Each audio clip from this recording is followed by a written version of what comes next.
Manchester United made a strong statement by signing Matthijs De Ligt during the 2024 summer transfer window. While we all know De Ligt to be a player with the potential to become one of the best defenders of his generation, his insane lifestyle is more of a mystery than his career so far. Let's talk about his family, recent weddings, expensive properties, net worth, and everything else behind the scenes. Matthijs De Ligt was born on the 12th of August 1999 in Leiderdorp in the Netherlands to a sports-loving family. His father played tennis while his mother was a gymnast, so it made total sense for De Ligt to also be active as a child. He picked up football at the age of 5 and joined his local club, Apkoude. Before De Ligt turned 10, everyone in the area knew how good he was, as he had already joined the Ajax Youth Academy. But there was just one problem. The coaches thought he was too slow and out of shape, but were willing to give him a chance, and boy did he show everyone that he had it in him to become a top defender in the future. From 2009 until 2016, De Ligt rose through the ranks at the academy, and in September 2016 he made his senior team debut for Ajax. De Ligt says that he was a midfielder until he was 15. After the sale of Davinson Sanchez to Tottenham in August 2017, De Ligt's place as a starter was confirmed. And just a few months after, he became the youngest captain in the club's history, having inspired Ajax to dozens of incredible wins. De Ligt was awarded the Golden Boy Award in December 2018 for being the best under-21 player in Europe at just 19 years old. The 2018 and 2019 season was a career-defining moment for De Ligt because Ajax won the domestic double, the Eredivisie and the KNVB Cup, and the defender played a key role in both title runs. Ajax also reached the semis of the Champions League, knocking out Cristiano Ronaldo's Juventus along the way.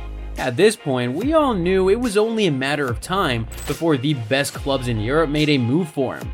It ended up being the team De Ligt had just kicked out of Europe. Juventus coughed out 75 million euros for the Dutchman in July 2019, but despite partnering with Leonardo Bonucci and putting in some good performances, De Ligt never achieved the level of consistency that we all thought he would at Juventus due to several injuries and poor form. After 3 seasons in Italy, Juventus were willing to let the defender go. Bayern Munich was ready to take advantage of the situation and swooped in with 67 million euros, potentially rising to 77 million in add-ons for the Dutchman. Although De Ligt won the league in his first season with Bayern, he experienced a lot of ups and downs at the club due to multiple injuries and lack of fitness. And after just 2 seasons, the Bavarian club realized that it made more sense financially to let the defender go. De Ligt completed a stunning £60 million double deal alongside Noussair Mazraoui. De Ligt becomes the club's 3rd signing this summer after the arrivals of Lenny Yoro and Joshua Zirkzee.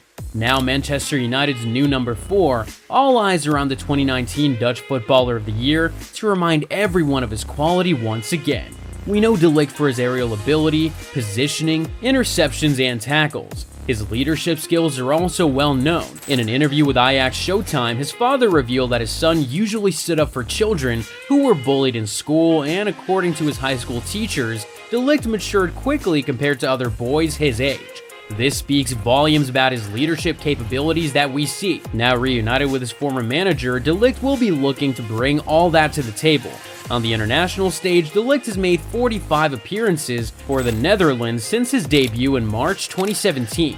However, he didn't play a single minute at the 2024 Euros. Switching gears, let's talk about his personal life for a moment. De Ligt married his longtime girlfriend, Annekee Molenaar, a Dutch model and daughter of Dutch former footballer Gaye Molenaar. The wedding took place in June and was featured in the Dutch version of Vogue. Since then, we've been treated to a flurry of loved-up pictures on both of their accounts on Instagram. The word on the street is that the couple started dating as teenagers in 2018 in Amsterdam. Zooming over to his lifestyle, what do we find? De Ligt has 2 younger brothers, Wouter and Fleur, who are also into sports. He remains close to them as well as the other members of his family. When he isn't balling on the pitch, you may find De Ligt playing tennis in his free time or going to a holiday destination with his wife. The defender is also known for his love for dogs, and he is also a polyglot, being able to speak multiple languages, Dutch, English, and Italian. De Ligt shows some parts of his lifestyle to his millions of followers on social media, but doesn't reveal much about his residence or properties. Seeing that De Ligt just moved to Old Trafford, he will no doubt be looking for a new house to settle in. While we know that the Dutchman likely has properties in the Netherlands and Germany, we don't know much about his real estate portfolio. But one thing we know is what some parts of his garage look like. You see, ahead of the 2023 and 2024 season, Bayern players were given fully electric premium models of the Audi RS e-tron GT1, Q8 e-tron, Q8 Sportback e-tron, and Audi Q4 Sportback e-tron. While many of his former teammates went for the Audi RS e-tron GT1, De Ligt chose the Q8 e-tron, which is estimated to be close to $100,000. The Q8 e-tron makes a combined 355 horsepower and 414 pound-feet of torque in regular driving situations and can accelerate from 0 to 60 miles per hour in 5.2 seconds. On top of that, every e-tron features a 170 kilowatt fast charger that allows for recharging 80% of its battery in about 30 minutes. Also, according to the EPA, the Q8 e-tron's 106.0 kilowatt hours battery pack provides up to 285 miles per charge. But the footballer might have gotten into trouble with the law at the beginning of August. De Ligt had his car seized following an alleged hit-and-run incident near Bayern Munich's training ground. And according to German publication Bild, Munich police continue to investigate the 25-year-old on suspicion of hit and run. De Ligt allegedly rammed into a parked car at the training facility on Sabener Strasse and then drove off immediately. De Ligt could face a prison sentence as a maximum penalty if found guilty. But we all know that fines are often imposed when people are convicted of such crimes. Of course, those fines won't be a problem for the footballer because of his extraordinary income. De Ligt currently earns £195,000 a week at Manchester United, which adds up to over £10 million annually. This puts him among the top 10 earners at United, and the contract is set to run for the next 5 years. Let's also remember that De Ligt was earning over €307,000 a week at Bayern Munich, which made him the highest paid defender at the club. When you add his earnings at Juventus, his deals with Adidas and Nike, and other endorsements, we expect De Ligt's net worth to be around the $30 million ballpark. Now that we know something about De Ligt's personal life, let's circle back to what to expect from him on the pitch this season. Gary Neville has warned United that the Dutchman's lack of pace and mobility could be a major weakness for the club. Neville also said that he thought they would sign quicker center backs because with De Ligt not being the most mobile, United will not be able to push up the pitch like Arsenal, Liverpool, and Manchester City have done.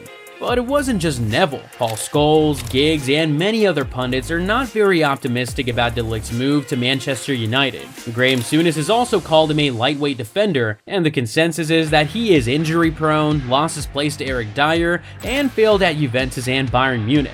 But we'll let you guys be the judge. What do you make of Matthijs De Ligt's move to Old Trafford, and how well do you see him performing for the club? And with Noussair Mazraoui replacing Aaron Wan-Bissaka, who has joined West Ham, and Rafael Varane and Willy Kambwala leaving the club this summer, Manchester United's defensive lineup will be a hot topic among fans. How far do you see the Red Devils going this season? Title contenders, top 4, or worse?